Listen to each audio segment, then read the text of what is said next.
আসসালামু আলাইকুম বন্ধুরা, এই যে লাচ্ছা সেমাই দিয়ে একটা পিঠা বানাবো। এই মুচমুচে খুবই মজাদার হয় এটা খেতে।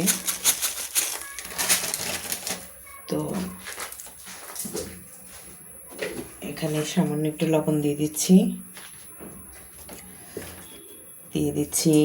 গুঁড়া দুধ,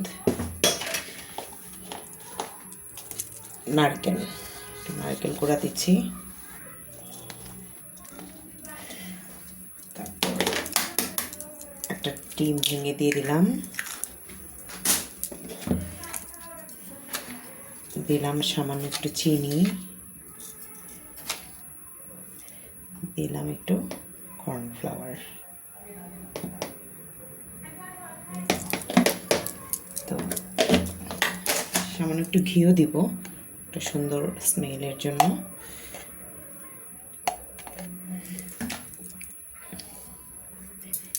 দিয়ে আমি এটাকে এভাবে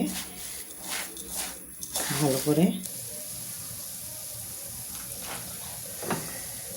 এই যে ভাজা শুরু করে দিলাম পিঠা। দেখেন কি সুন্দর মিষ্টির মতো লাগছে দেখতে, খেতেও কিন্তু খুব সুস্বাদু হয়।